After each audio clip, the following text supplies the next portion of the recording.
Hello guys of the CRAA-Nation, this is Sean here. We're going to be looking at the Rebirth issues now.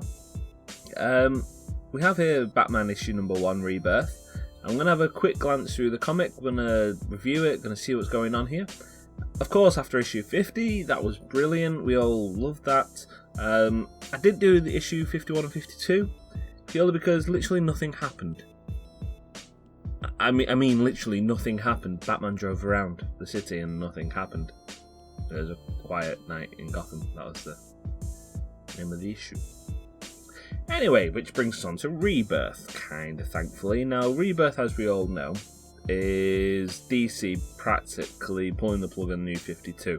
They realised they made a mistake, they realised they shouldn't have done it. Oh well, let's move on.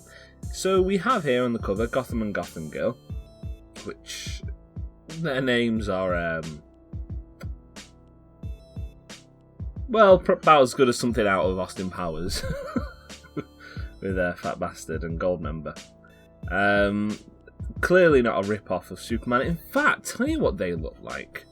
They look like your character creation from DC Universe Online. So I'm not even kidding, that literally, you take a DC Universe Online character, take one of them, and they practically look identical. Fan service, I suppose? So, of course, we have Duke, who's not a Robin. You found that out in the Batman Rebirth issue. He's not going to be a Robin. A lot of people are speculating Batman's going to lose his arm here, or a hand or something, in one of the upcoming issues, and Duke's going to don this yellow suit. I quite like it if that's the case. Very good foreshadowing. We know the reason of these characters. For any of you who don't know, the reason Gotham Girl have been brought in because they're so powerful is because Batman's going to fight a kaiju. Looks like that suit from issue 50 is going to come in handy, or he might be building his own. So anyway, we'll move quickly into the issue, and it's I Am Gotham Part 1, and it's being narrated. Obviously the narrator is, if I Am Gotham, we know that they're called Gotham and Gotham Girl, so obviously they're narrating it. Quite simply, a plane is about to crash. Jim Gordon are giving in some filler about Cobra, probably the main baddies of this story arc. Oh, and a missile's been fired, and boom, boom, boom, what do you know? The plane's going down. So, Gordon drives after a crashing plane, because that works, obviously. And then Batman obviously gets in his Batmobile. Now, this here I love. His Batmobile is very... you forgot it. You forgot about it. You never really saw the Batmobile in the New 52 issues. Like, I genuinely can't recall seeing it very often. Whenever you did see it, I don't think it was like that. Now, this is going back, paying homage, back to how it was in the Golden Age, Tim Burton-esque. Some people love it. Some people prefer his new cars. I am personally a fan of the tanky kind of Batmobiles. I'm actually quite a big fan of Ben Affleck's Batmobile. I actually quite like that, and his Murderverse. Obviously, Batman has to try and save this plane, so he's all there. This is my city. So he jumps off and he ejector sheets the hell up to the plane. Cue the goofy noise. Anyway, this guy's going crazy. About how Gotham's killing us. There's a lot of Gotham in this. I'm assuming the whole point of the story arc is Gothamites pulling together, you know, the symbolic of Batman, going back to how Batman's a symbol, not a hero. This kid obviously sees Batman out the window. That just makes me think of Gremlins on the Wing.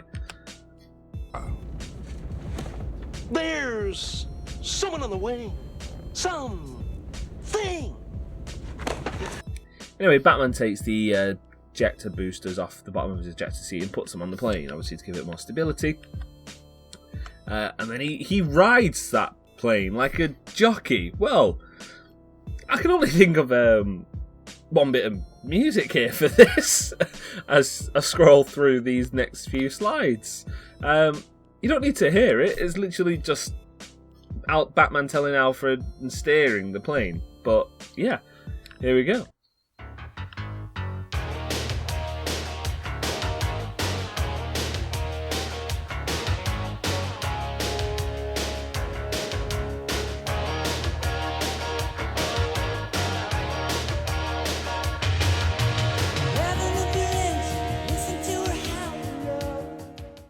Yeah, so this means that Batman has to land the plane in the water. Now, of course, Batman talks to Alfred. This means he's gonna die. And then Alfred's saying, "Of course, sir." Batman is paying his homage to Mr. Thomas. My regrets to him, to Duke, to Dick Grayson. Alfred makes the recommendations. Batman's steering the plane. Alfred is there talking to Batman, and then Batman asks Alfred, "Is this a good death?" And Alfred sucks up his frog in his throat and says, "Yes, sir, and I am proud, sir. I am proud as I always have been." The plane is about to crash, and then all of a sudden,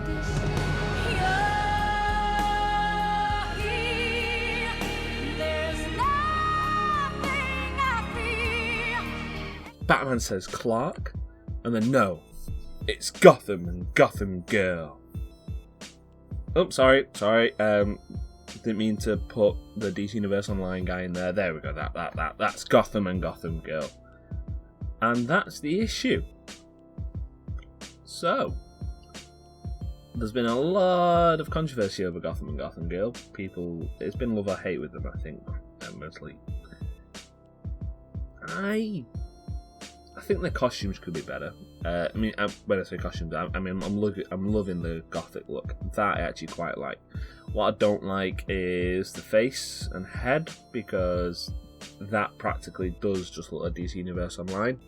And I'm not loving the diamond-shaped copying of Superman. I mean, I get it. Superman's hope symbol, blah blah blah, blah blah blah. This is kind of a homage to both Superman and Batman. I get that, but I kind of wish they went with their own. I'm glad it's not a bat, though. I'm saying that, I'm glad it's not a bat on the chest. I think they should have had their own symbol, though, but that's just me. I don't think they should have had a copy of Batman or Superman. Where would I rate this Rebirth issue?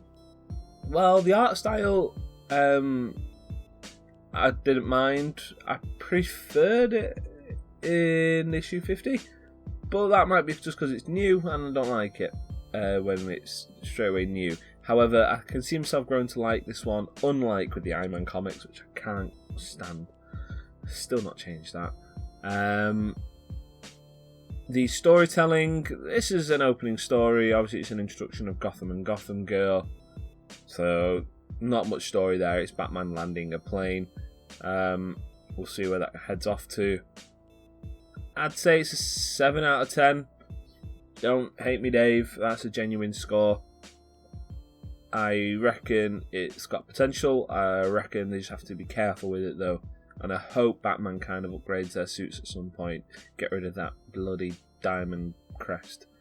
Other than that, I'll see you all guys next time. May the power protect you always.